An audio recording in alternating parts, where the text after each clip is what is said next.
So, I know it's not technically Christmas, although it might sort of be Christmas. I know. And because we are reading about Christmas. Um, I don't know. These are kind of stupid. I don't know what's wrong with me today.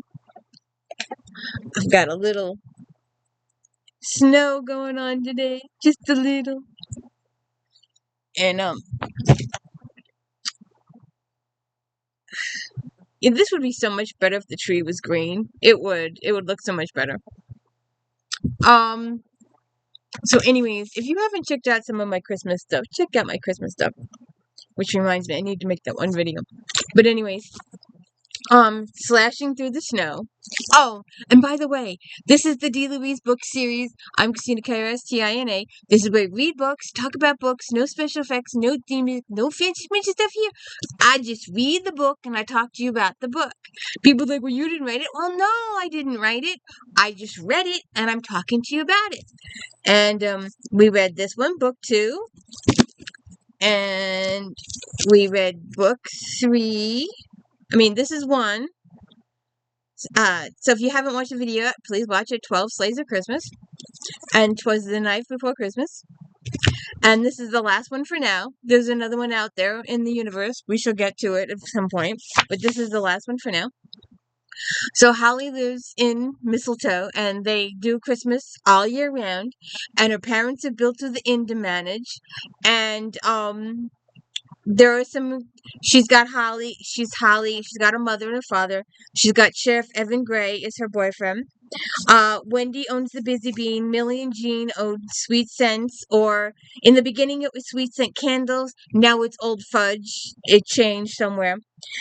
Caleb Francis is Historical Society president. Carolyn West owns Sweet Treats. She does cupcakes and stuff like that, and it's also her best friend. Ray Griggs is a reporter. And he's also dating Sheriff's sister, Libby. Libby is dating Ray. Ray's mom is getting married. They're preparing for the wedding in here with his mom. Megan Mason is a guest. Kara Moody is a New England magazine reporter who stirs up a whole bunch of trouble. You want to come over here? Come over here. What? Don't scream at me. What? Excuse me. So, what was I? So, and Samantha is a friend of theirs. Samantha was an enemy in the last book, but now they're becoming frenemies. Yes, ma'am.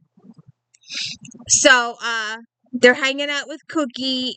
Holly is managing the inn, and she's hanging out with Cookie, and they're having a toy drive that night. And oh shit. They all go to dinner, and then Cookie's like, "Oh, I gotta give Theodore her goat his meds. She's got to go do stuff with him," and she leaves the dinner. And then when she comes back, they finish dinner together, and then they go back to the inn for the toy drive stuff.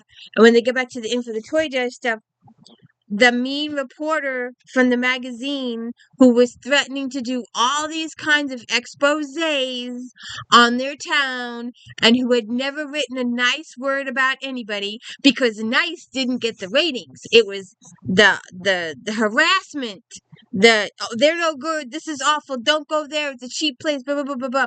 Those kind of reviews got response. So she's never writing good stuff about anybody. And she's killing businesses all over the place, especially this one lady who had this teddy bear place. And she kills this inn's business. It was a great place, and they specialized in teddy bears and had bears in the mountain and bear pictures everywhere. And the lady did a review in a magazine to how it was awful it was, and she drove bad business, and it took a really, really long time for the hotel inn to get its bust up. So this woman has formed a reputation up and down the coast of bad reviews. And when they come back from dinner, the woman has been killed with the gift that Cookie gave Holly. She gave Holly a nutcracker for Christmas, and the woman was killed with the nutcracker. So, and the only fingerprints on the Nutcracker were Cookies, or oh, what's her real name? I forget. Dolores, but nobody calls her Dolores. It's Cookie. So Dolores is under suspicion through first couple of chapters. They even have to arrest her a little bit. And she starts investigating. She starts asking around town. And like she's asking around town, she gets warning letters, stay out of this, papers attached to your windshield, mind your own business, stay out of it. And unlike the two previous books, this has got an extra level of subplot. It's got a hidden subplot that takes till the end to be explained. There's another subplot. There's the one plot of what this lady is doing to local businesses. She's ruining them with bad reviews. But there's two other little subplots behind it. You've got the subplot, there's a couple of other subplots. There's the minor subplot of what's going on with Libby, Evan's sister. She's got to testify to stuff that happened in Boston. That's explained. You can read about that. Then there's the other subplot of Ray's mother, Faye.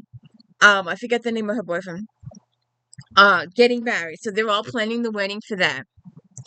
And there's this other subplot that we don't, then Evan has some plans for the Holly at the end of the book, and you kind of suspect what that's going to be. But then there's another subplot that's not revealed until the end because it's all wrapped up in motive. So you can enjoy Holly's investigations and all the cooking they do and all the foods they do. Is there any recipes in the back of this? I don't think there was. No recipes. Sometimes these books do that. So it's a nice little cozy mystery. It's an easy, quick read. Really quick, couple hours tops. So you get caught up in Holly with her mom and dad and Cookie and Caroline and Cindy. Cindy is her cat. And I guess they'll be getting Whiskers back because the lady in the last book died, and she had a cat named Whiskers, and she gave Whiskers to Evan. So now that things gonna happen, they might get. That's a little spoiler. I shouldn't have said that, but anyways. So you have to unravel the plot of why this woman critic was murdered, because most of the book you're like, it's this. This is the reason. This is why she was murdered, because she was a bad critic and she was destroying businesses. But there's another reason. There's the undercover reason. There's the hidden reason. There's the hidden motive that you don't find out until the end of the book. So, check it out. And hey, while you're here, don't forget, If D. Louise book series, If Then Fridays.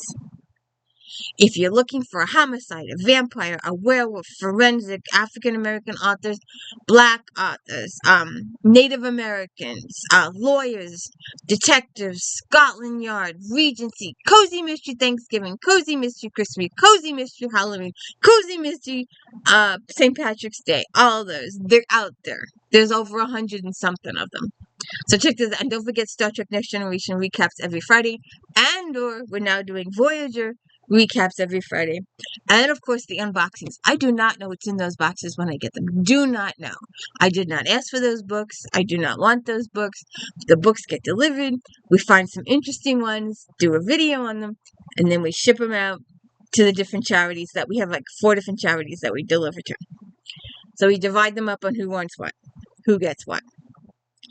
But, so, Holly gets herself in a little bit of mischief at the end of the book, and she might be in a little bit of trouble, and she might need a little doctoring at the end.